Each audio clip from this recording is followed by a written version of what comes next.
નમસ્તે વાલા ભક્તજનો। આજે માતા ધર્મસભા તપઋતુનો ચોથો રવિવાર ઉજવે છે।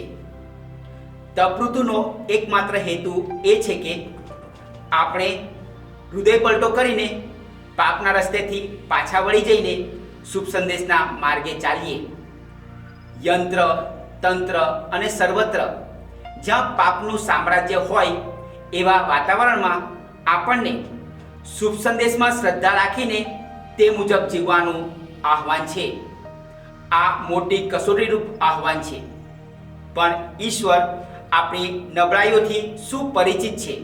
એટલે દર વર્ષે તપઋતુમાં હૃદય પલટતા માટે આપણને સતત ઢંઢોળતા રહે છે। ઈસુના તેમના પિતા પરમેશ્વર સાથેના સંબંધમાં એક જ વાત હતી, તારી ઈચ્છા પૂરી થાવ। પિતાની ઈચ્છા પૂરી કરવા માટે ઈસુએ માનવ અવતાર લીધો। અપમાન, તિરસ્કાર, અન્યાય અને અમાનવીય અત્યાચાર વેઠીને અંતે નાલીસી ભર્યા મોતને શરણે થવાનું સ્વીકારી લીધું અને પૂરું થયું ત્યાં સુધી ઈશ્વરની ઈચ્છાને આધીન રહ્યા।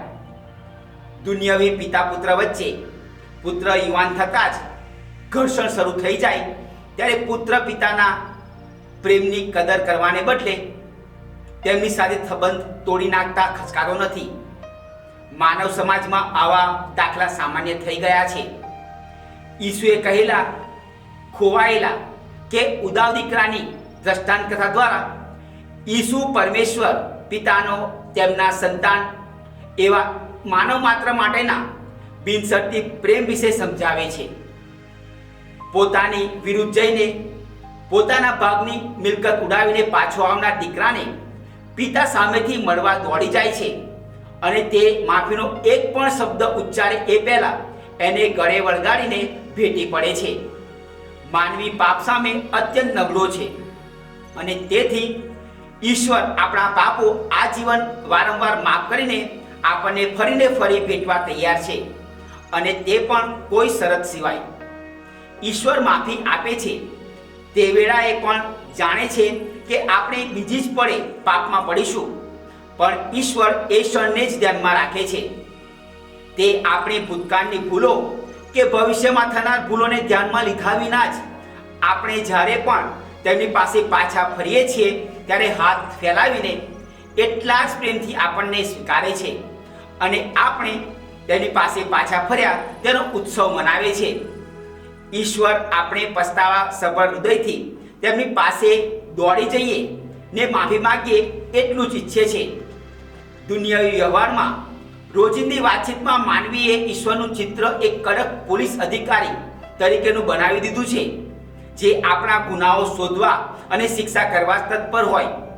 એક કડક ન્યાયાધીશ તરીકે આપણે ઈશ્વરને ચિતરીએ છીએ। એની લાઠીમાં અવાજ નથી હોતો, પણ જોરદાર રીતે વિંજાય છે એવી વાતો આપણે વારંવાર સાંભળતા હોઈએ છીએ। ઈસુ આ દ્રષ્ટાંત કથા દ્વારા ઈશ્વરના બિનશરતી પ્રેમના દર્શન કરાવવા તેમની ક્ષમાવાન અને કરુણાવાન છબી દ્વારા આપણને તેમનો સાચો પરિચય કરાવે છે। સંત અગસ્તીન કહે છે કે ઈશ્વર પ્રત્યેક માનવીને એટલો બધો પ્રેમ કરે છે કે જાણે દુનિયામાં તે એકમાત્ર વ્યક્તિ હોય। સંતનું આ કથન આપણને ઈશ્વરના માનવજાતિ પ્રત્યેના પ્રેમની પરાકાષ્ઠા સમજાવવા પૂરતું છે। આજના બીજા શાસ્ત્રપાઠમાં સંત પાઉલ સમજાવે છે કે દયાળુ પરમપિતાએ પાપના કારણે તેમનાથી વિખૂટી પડી ગયેલી માનવજાત સાથે તેમના પુત્ર ઈસુ ખ્રિસ્તના બલિદાનથી સમાધાન સાધ્યું છે, અને સમાધાનનો એ સંદેશ પહોંચાડવાનું કામ દરેક ઈસુપંથીનું કર્તવ્ય છે। પ્રાર્થના કરીએ કે આપણે માનવી તરીકે ઈશ્વરના અગાધ અને અસીમ પ્રેમને તેમના લાયક સંતાન બનીને યોગ્ય પ્રતિસાદ આપી શકીએ। આપ સર્વ ઉપર ઈશ્વરની ખાસ આશીષ સૂત્રો।